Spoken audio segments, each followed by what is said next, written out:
My name is Anders and this is my neglected Bentley Continental GT. And if you are new to this channel, I bought this Bentley with over 50 faults and have for the past 6 months been trying to rebuild it. And we are now at the point where the car is road legal, I can enjoy it, but I can now start to do cosmetic things. And that's what we're doing today. Taking out the interior, we're gonna repair it and send it to get repainted. So let's just get into it. I will begin by taking out the front seats. They are 16mm.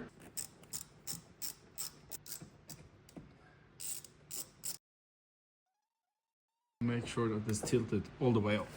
There's one more there, one right on the hair, and one there. And now you can see that you can barely actually fit the tool. So you need to make sure that the seat is all the way up. Now we just have to take the seat back again because there are electrical connections that need to be removed as well. You should also take the power off before you do that. So I think we're gonna go to the other side and just do the same thing before I cut the power. Yes.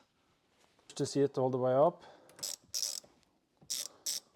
I actually need to show you this. So this one was finger tight. This one is actually missing. It did make the job easier for me, but it wouldn't have been too cool if I actually crashed the car. I really like the Bentley Continental GT. For me, this is like the ultimate luxury car. You do have the Rolls-Royce, but when this car was launched, this was the only car that was a luxury car and a coupe at the same time. You did have to wait for the Rolls-Royce to announce their Wraith, I think it is. And ever since I bought the car, I've always wanted to do something with the interior. It's a color I would have liked if it was completely untouched and looked good. But the seats are worn out. Someone have painted the interior before. If you look closely, you might not catch it on the camera, but there are actually 3 different sand colors or beige. And that makes it not look that great. This is the original color. It's like light sand and it's very nice. But then you have this one which is more yellow. There are some things done with the cover over there, and this seat is worse than this one. But now the complete interior is going to become black, and I think that will suit the car much better. Now we have to take out the battery. Now it's off. Minus first, then plus.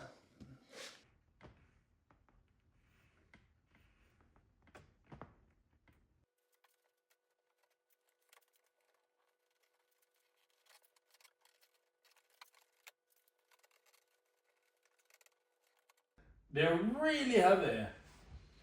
Sometimes this feels like next level shit.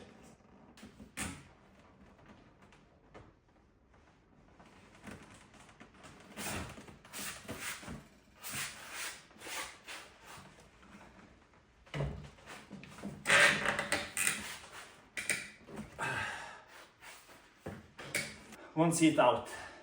The rear seats are a lot easier. You grab here and it's just to push upwards.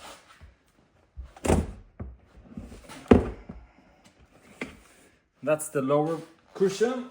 And to take out the rest of the seat, you just push it a bit upwards towards you and downwards at the same time. Then it's out. There is a tap right here where it slides into. So you just need to push it down about 5 centimeters and then it comes out again. We are going to take out the side panel.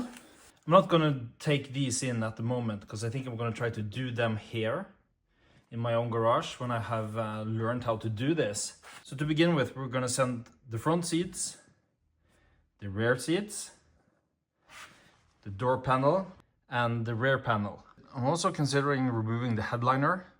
I would like for them to try to redo all these small parts. To remove the rear panel, you have to remove these bolts. There is one right over there and there's one here. And they are also a 10mm. Lift it upwards.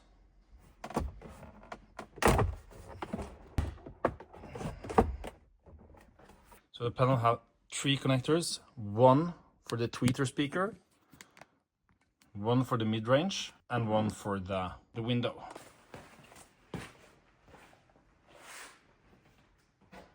Start by removing the 2 screws underneath the cover, and they are supposed to be T20.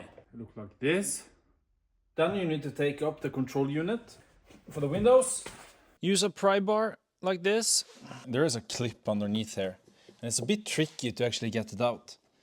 So you need to make sure that you have got far enough in before you start to pull it. Okay. There we go. Because you want to be as close as possible to this tab when you push it up. You're off. This is, I think, a T20 or T25. And you have to remove this one as well, which is missing on my car. Also a T25. Then there is a hidden cover behind here that you also need to take out. I use something like this. Right underneath here, there is going to be a small hole. Right up in this corner. Super hard to see. Put something in it and just pull it towards you. This is the cover. 3 more screws. 1 there, 1 there, and 1 inside there. T30.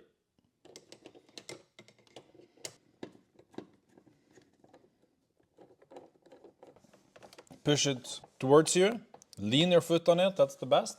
And push up with your foot. Then you will have better control over it. Start by removing this one. Pull it towards you. And this is the hook for the door handle. You need to take out this one. And you need to remove the one for the speaker. And it's off.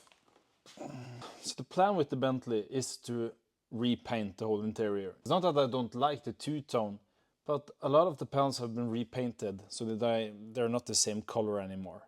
And the interior is going to be sent to Trondheim, half across the country, and it needs to be sent there by tomorrow.